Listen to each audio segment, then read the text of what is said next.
Hello, everybody, and welcome to Anxiety Hacks. I'm your host, Kate Hudson-Hall, and thank you to everybody for listening. Now, do you struggle with anxiety? I know I have done, on and off since the age of 5. And it's just, it's so debilitating. So this is a platform for us all to learn and to share our difficult journeys, and then how we have worked with our anxiety to be able to reduce it. And we also talk to people, professionals who work with people who work with their clients with their difficulties with anxiety. So I'm very excited that you're here listening to us. And I just want to mention that my new book has just launched. It's called Anxiety Hacks, with proven techniques, tools, and tips to calmness. So in the book, obviously, I teach lots of the techniques I have worked with my clients over the last 22 years that help them with their anxiety, and then different tools and different ways and tips. So if you're interested, the book is available now on Amazon. So go check it out. It's called Anxiety Hacks. Now, our guest today, our fabulous guest, is Stefanie Bonasta. Stefanie Michelle is a binge eating and body image coach who helps women with anxiety recover from a disordered relationship with food and their bodies.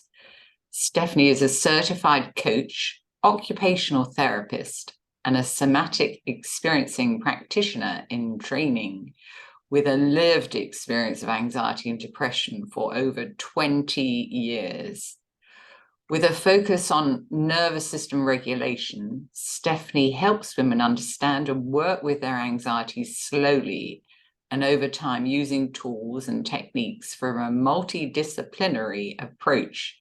And she joins us today to share her journey with anxiety and the powerful ways that work with her clients to be able to reduce their anxiety. So welcome so much. Thank you for joining us, Stefanie. Thank you. Thank you for having me. It's great to have you here.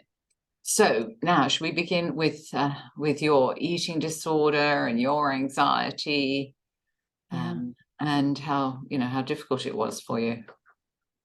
Yeah. So I developed my eating disorder and my anxiety and depression all kind of came down upon me at once when I was around 15. I think I had anxiety before that, but I didn't know.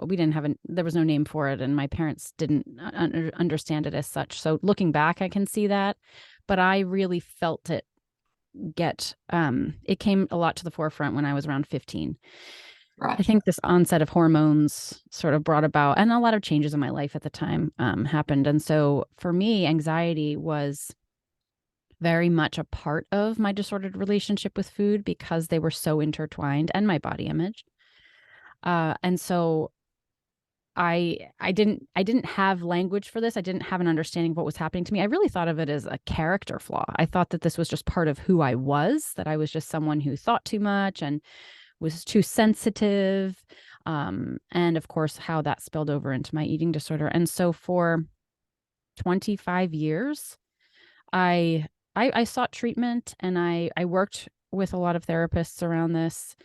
And it bounced back and forth for me between different eating disorders and anxiety versus depression, sometimes one or the other very predominantly, sometimes interacting and playing off of one another, and sometimes both at the same time. And it wasn't until my 30s that I started to late 30s, actually, when I recovered from my eating disorder, that I started to understand how that had worked with my anxiety, and how that the two had really complemented each other. And I started to untangle them. Yeah, and that's what it's like. It's sort of interwoven, isn't it? When you have an eating Yeah. disorder. Oh, absolutely. One fuels the other. Yeah. It's hard to know chicken or egg. But I always thought if I don't have my eating disorder, I won't have anxiety. I thought that was kind of the reason for it. And lo and behold, when I recovered from my eating disorder, which has been about 4 years ago now, my anxiety remained, just took a different shape. So I started to look more at that and try to figure out, that was kind of like my next endeavor. Like, how do I manage this better? If the eating disorder wasn't really responsible for all of it, certainly it helped it. I got better, but it was very much still alive. And so I started to investigate different ways that, for myself and also for clients that I was working with, to manage it and to have more influence on it. And so that led me to my work with the nervous system, and somatic experiencing, which is a different way of approaching it through the body as opposed to just the mind. Yeah, so But I'll tell stay us in the about mind. that. So tell Yeah. us, explain that so the listeners can understand. Yeah. Well, for so many people with anxiety, right, we're very cerebral and there's a lot going on in our heads. And so I would prefer to stay there. That's where intellectually, that's where I feel most comfortable. So that's Yeah, always how I thought about anxiety, is just like tempering my thoughts. And cognitive behavioral therapy and DBT and all these things did help to a degree. But I felt that what it was this felt sense of fear that would get activated, from in my body, really. But I was very disconnected from that. And so as an occupational therapist, we work with kids primarily around anxiety, less so adults. Adults occupational therapy is more focused on like rehabilitation of a hip injury, or like it's physical rehabilitation.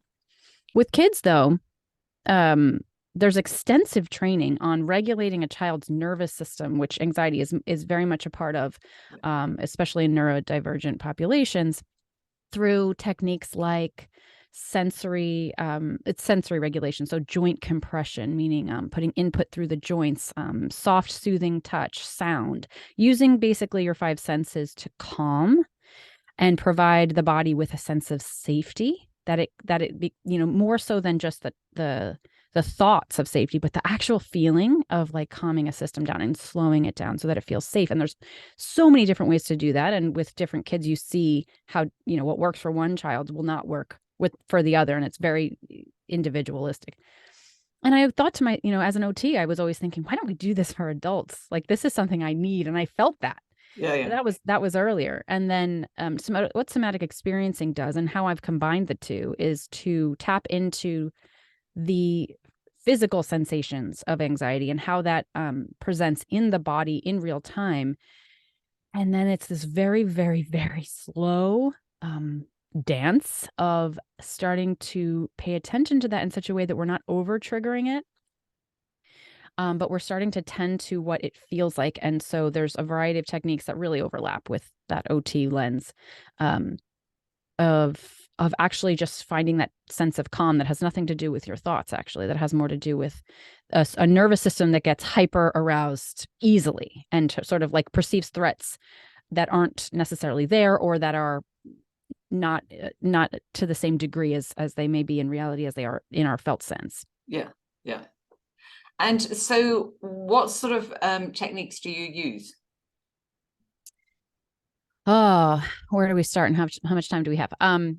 So for so there's different ways of going about this. So one of the most basic ways of doing this is called orienting. So orienting is sort of taking in your environment through your eyes. Typically it's through your vision, or it could also be through the sense of touch or sound. So how a dog, for example, I have a dog and I see him do this a lot, or any kind of animal really, will kind of enter a room and sniff, start smelling all around it, and their primary sense is their smell. So they're just check it out, they scope it out, and they'll do that, and that's their sense of orienting to the space. So basically, this is how animals learn, like, this is where I am, this is my present moment, and let me make sure that it's safe here. Let me get to know it. Let me, smell all the smells. And so as humans, we've just kind of checked out from using our senses so much, because I think that we really do use our minds a lot more. So orienting can be, and my preferred way of doing it is through sight. So is just when we notice that our minds are going, really spinning, to sort of notice that is happening. And I really feel that as a felt sense of chaos kind of in my headspace. And I picture that. I picture it like little ping pong balls that are just going all around. And I notice it, And I'm like, okay, it's when I feel that happening, it's like, okay, it's time to orient. So what I do is I sort of sit back and I slow down the way that I just slowed down my talking a little bit. In my head, I start to slow that down. And I start to look around and notice the blue on the wall and the window and what's through the window and the leaves sort of moving really subtly in the wind. And I'll turn my attention to the other side and notice the door to my kitchen, and what's going through, what I can see through the door, what I can see closer up, the things on my desk, the ceiling, the floor, the clothes that I'm wearing. And you just sort of, not in a generalized sort of way, just sort of pan the room to notice what's around you and just kind of paying attention to the details of it. And as you do that, it sounds really like, when I first learned of this, it didn't actually even really work for me. But the more that you do this, the more you notice that you have to slow down to pay attention to what's around.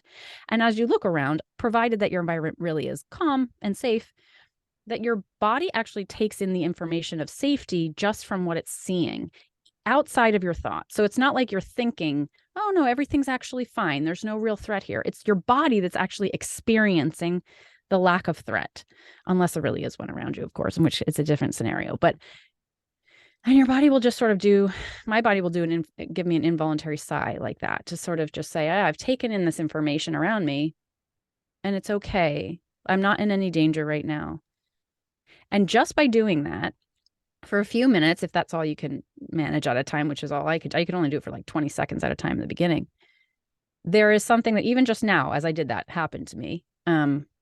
There's not that fluttering in my chest or that, the lightness in my stomach. It's sort of a grounded feeling, and everything just feels slower, and I feel like I can see more.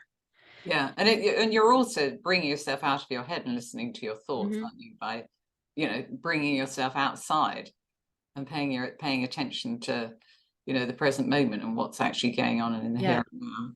Yeah, because with anxiety, the thoughts are rushing around so much that it feels like you're not really seeing, you're not really there. You're in your head. You're not in your environment so much. And you could really bypass. I'll notice when I do this orienting, things around me that I completely missed.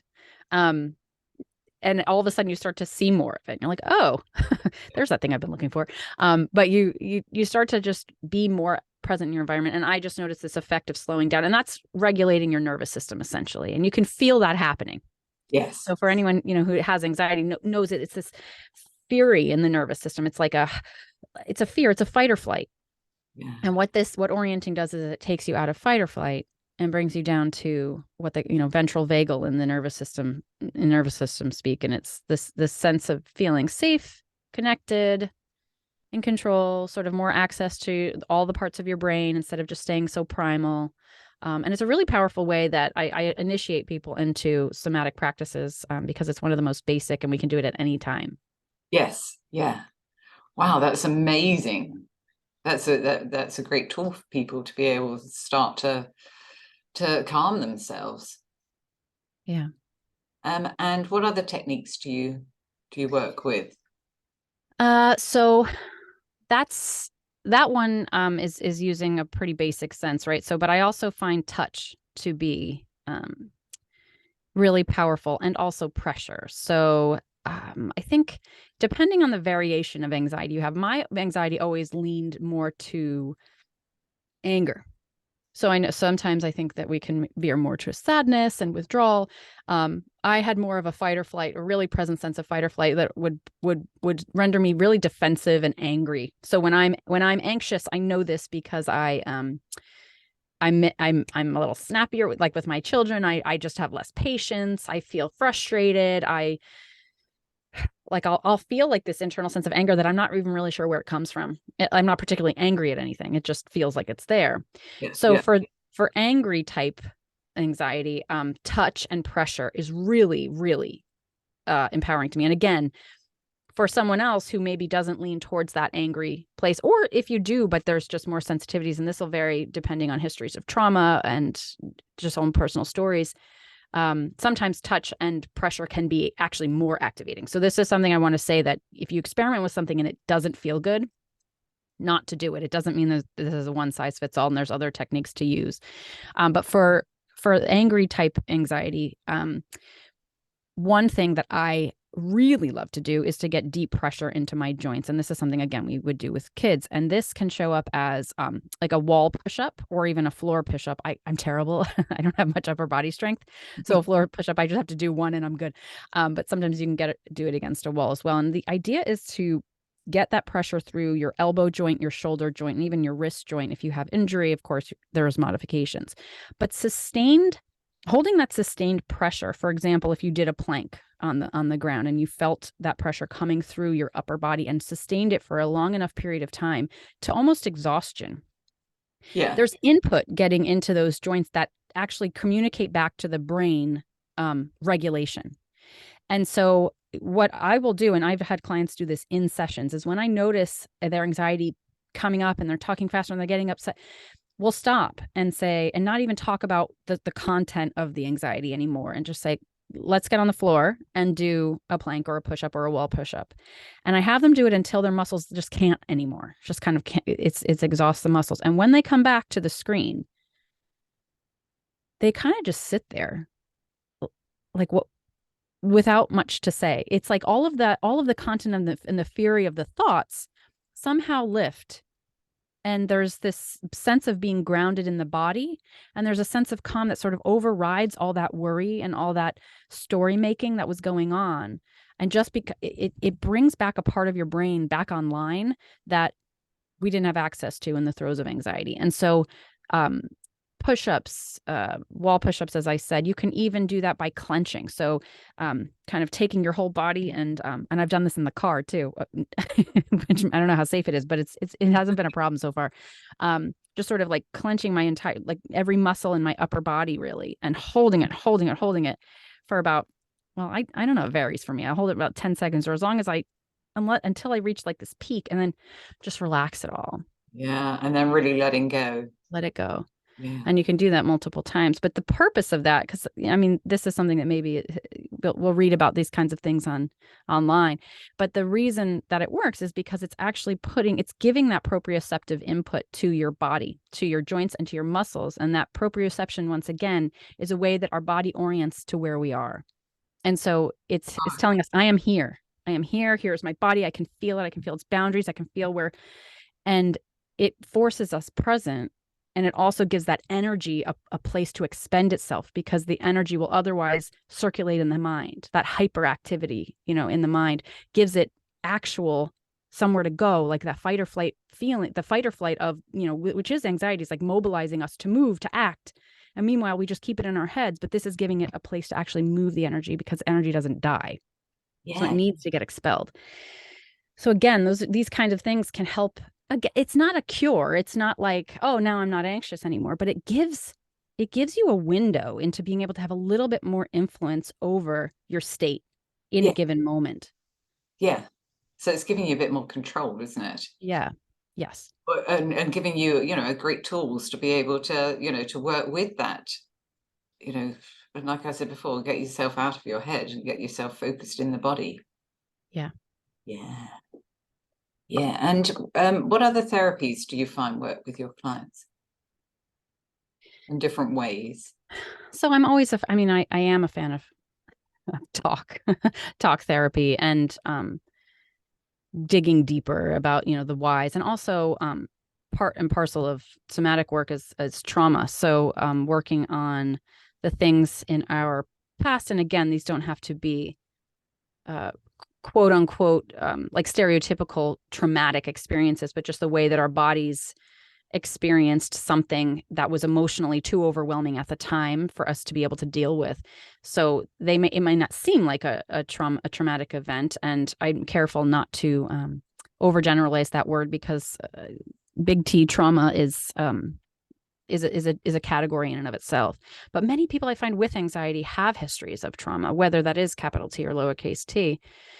And so getting at that healing through a combination of approaches. So yes, talk therapy, but also through the body and the nervous system, because I find them to be so different. And cognitive behavioral and DBT all work together to help temper the way that the mind can catastrophize, and it really, we can watch that, and taking that mindfulness approach of being able to see our thoughts and not identify with them, not over identify with them, and to just become observers of the thought. I'm a big advocate of mindfulness, and also of self-talk and changing self-talk, because that's another way through my body image and eating disorder recovery. That was the first doorway in for me, was noticing the way I was really talking to myself and how that was influencing my anxiety, because I was always feeling like there was someone reprimanding me all day long. And Oh, so, yes. Yeah. how does that feel? I think That's so going to many put your people guard can up. relate to that. Oh yeah. So self-talk is huge, and that mindfulness piece around self-talk, as well as looking at some of the way that the past, and processing some of the past, and how that's impacting our present. As a coach, that's more what I do, is not necessarily dive into the past and stay there as it's more of a, how is that affecting your present, and how is that showing up in your nervous system now, and how do we have more control over that? Yeah, yeah. And have there been, any recommendations of books that you would recommend Mm. to listeners? Yes. So, The Body Keeps the Score, by Bessel van der Kolk, is an excellent, it's long, it's a pretty in-depth book, but it's a great introduction into how our bodies can actually store anxiety, really. It's the stored experiences, or the stored memories that we have, that sometimes don't feel resolved, and so they sort of live in the body and get stuck there. Yeah, I think it's a fantastic book. Waking the Tiger by Peter Levine. Anything by Peter Levine is good, and Gabor Mate. These are all yeah. trauma, healers, and those are kind of my go-tos for that. Yeah. And so, Stephanie, so is there anything else that you wanted to share with the listeners? About Yeah. That this work, particularly around nervous system tools and techniques, is really slow. So it's not, sometimes that can feel a bit discouraging, because it feels like you're going through the motions of this, and it's not necessarily helping right in that moment. But it's one of those things that over time you look back, and if you've practiced this, and it just takes, I remember the first time I did anything like this, the person I was working with and training with said, if you only can do this for 2 seconds, which is some people's tolerance for it, before you feel anxious again and need to keep thinking, that's fine. You start at 2 seconds a day. And I did. And over time, and the steady integration of this over time, actually, I when you look back and you realize, wow, like there's things I'm reacting differently. I'm still being triggered, and I'm still moving into anxiety, and that seems very fully there. But the way that the aftermath of that looks is different. I'm not staying in it as long, right. or I'm not, my thoughts aren't perseverating as long. And there's more influence you have in those after moments, because I still get triggered, like pretty, when something happens, I move into anxiety. It's like my go-to response. Yeah. But there's much more influence I have over time. And so this is a long haul effort, as far as regulating a system. Yeah, and I think it is and like you said in the beginning, it's finding what works for you, and and then progressing forward with that. But of course, talking therapy is hugely important as well. But it's Yes. having the different ways to be able to, avenues to go down, to be able to work with your anxiety. Yes. Oh, Stephanie, this has been so insightful and so helpful for people. I know it has. So tell us, how can people find you? So my website is iamstephaniemichelle.com, and I'm also on Instagram and Facebook, and now a little bit of TikTok. So you can find me there, and you can email me or reach out on social media. Yeah, and so do you work with your clients face to face and online? It's all virtual. So I do one-to-one in groups. Excellent. And the groups, the accessibility to the groups, that'll all be on your website, will it? Yes, all of my information is on my website. And there's lots of free content on social media around all of this. Oh, yeah, good, good, excellent. Well, Stephanie, thank you so much for sharing all of this, valuable information. so helpful. You're welcome. Thank you. So that's all for today's episode of Anxiety Hacks, and thank you to everybody for listening. Before we go, make sure that you subscribe to the podcast on Apple iTunes so you never miss an episode. And then, of course, let us know what you think of the show. And we look forward to chatting with you again in the next episode.